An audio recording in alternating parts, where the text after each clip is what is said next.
स्वागत आहे तुमचं एसएम बेकर या चॅनलमध्ये। कटाची आमटी फक्त आपण पुरणपोळी बरोबरच खातो, पण आपल्याला कधी खायची इच्छा असेल तर आपण झटपट ही रेसिपी बनवू शकतो। व्हिडिओ आवडला तर एक लाईक नक्की करा आणि चॅनल सबस्क्राईब केलं नसेल तर चॅनलला आता सबस्क्राईब करून ठेवा। इथे मी एक पॅन गरम करत ठेवलेला आहे, त्याच्यामध्ये एक वाटी मी असं लांब लांब खोबरं कापून घेतलेलं आहे। ते आता आपण खोबरं भाजून घेऊया। आपल्याला मीडियम गॅसवरच आपल्याला खोबरं भाजायचं आहे। इथं आपलं तर खोबरं लालसर व्हायला सुरुवात झालेली आहे। बघा इथं आता आपल्याला खोबऱ्यामधून धुवा यायला चालू झालेला आहे। याच्यामध्ये आता आपण थोडंसं तेल टाकूया आणि चांगलं आपण याला खरपूस भाजून घेऊया। तेल टाकल्यामुळे आपलं खोबरं मस्त असं क्रिस्पी भाजलं जातं। बघा 2 मिनिटानंतर आपलं मस्त खोबरं भाजलेलं आहे। आता त्याला बाजूला ठेवूया। इथं 1 चम्मच एवढं तेल टाकलेलं आहे आणि एक कांदा मी उभा कापून घेतलेला आहे, तो पण टाकूया आणि त्याला आपण चांगलं गोल्डन ब्राऊन होईपर्यंत चांगलं भाजून घेऊया।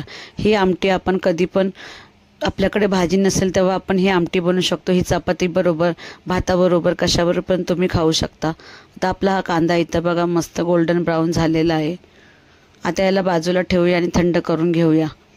आता खोबरं आणि कांदा आपला बारीक थंड झालेला आहे। इथे मी लसूण 10-12 पाकळ्या मी बारीक कट करून घेतलेल्या आहेत आणि थोडी कोथिंबीर घेतलेली आहे। आता एक मिक्सरचं भांडं घेऊया, त्यामध्ये पहिलं आपण खोबरं वाटून घेऊया। आपल्याला हे खोबरं बारीक वाटून घ्यायचं आहे।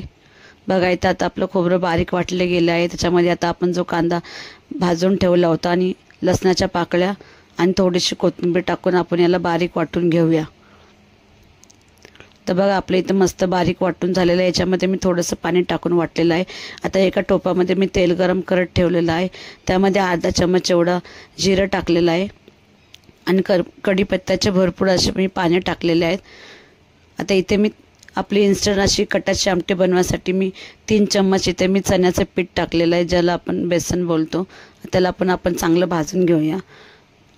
बेसन टाकलं की बघा तेलामध्ये असा फेस झालेला आहे, पण घाबरायचं नाही। जसं आपलं बेसन भाजत आहे तसं ते फेस कमी होत जाईल।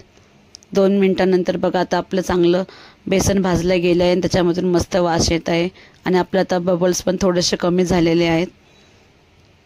आता आपण याला चांगलं 1 मिनिट अजून चांगलं आपण परतून घेऊया। त्याच्यातला बेसनमधला सगळा कच्चेपणा गेला पाहिजे।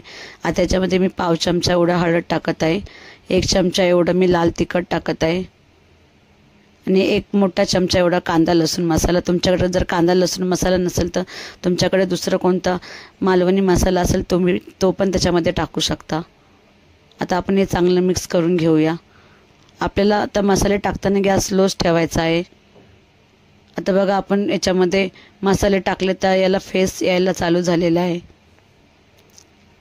आणि चवीनुसार मीठ टाकूया आणि याला हलवून घेऊया। आपल्या तळापासून चांगलं हलवून घ्यायचं, नाही तर बेसन आणि मसाले खाली तळाशी लागू शकतात। आता आपल्या कटाच्या आमटीला मस्त कलर येण्यासाठी इथे मी अर्धा चम्मच एवढी काश्मीरी लाल मिरची टाकलेली आहे। आता ती पण आपण चांगली मिक्स करून घेऊया आणि जो मसाला आता आपण वाटून ठेवला होता तो त्याच्यामध्ये टाकूया आणि चांगलं आपण तळापासून चांगलं हलवून घेऊया।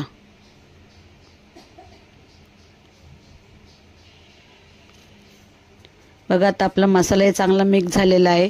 आता आपल्याला मीडियम गॅस करायचा आहे आणि त्याच्यावरती आपल्याला 5 मिनिटं चांगला आपला मसाला भाजून घ्यायचा आहे। बघा किती मस्त आपला मसाला तयार झालेला आहे। ही इन्स्टंट अशी कटाची आमटी तुम्ही एकदा नक्की करून बघा। जशी आपण पुरणपोळीसाठी बनवतो सेम त्याच चवीची लागते। तर बघा इथे चांगला आपला मसाला परतून झालेला आहे। आता इथे मी बाजूला गरम पाणी करत ठेवलेलं होतं। आपल्याला याच्यामध्ये गरम पाणीच टाकायचं आहे आणि तुम्हाला जसं घट्ट पातळ हवं असेल तसं तुम्ही याच्यामध्ये पाणी टाकू शकता। आता आपण हे चांगला मसाला चांगला मिक्स करून घेऊया।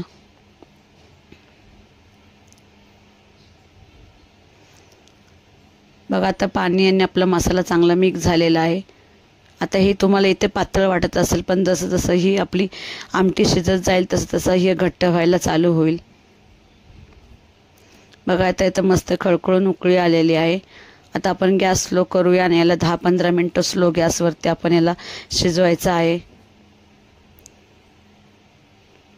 बघा 10-15 मिनिटांनंतर आपली कट्टाची आमटी किती मस्त तयार झालेली आहे आणि कलर पण बघा किती छान आलेला आहे आणि चवीला तर एक नंबर आहे. तुम्ही ही रेसिपी एकदा नक्की ट्राय करा आणि कशी झाली मला कमेंट बॉक्समध्ये सांगा. आता याच्यावरती आपण झाकण ठेवूया आणि 10-15 मिनटं ठेवूया. याच्यामुळे आपल्या कट्टाच्या आमटीला मस्त अजून तरी येईल. बघा 10-15 मिनटानंतर आपल्या कट्टाच्या आमटीला किती मस्त अशी तरी आलेली आहे आणि बघा आपली आमटी घट्ट पण झालेली आहे. तुम्ही ही रेसिपी एकदा नक्की ट्राय करा. आता आपण एका बाउलमध्ये काढूया. तुम्ही चपातीबरोबर भाताबरोबर कशाबरोबर पण खाऊ शकता. ही इन्स्टंट अशी आमटी आपली मस्त सोप्या पद्धतीने तयार झालेली आहे आणि बघा कलर पण किती मस्त आलेले आहे आणि चवीला तर एक नंबर आहे.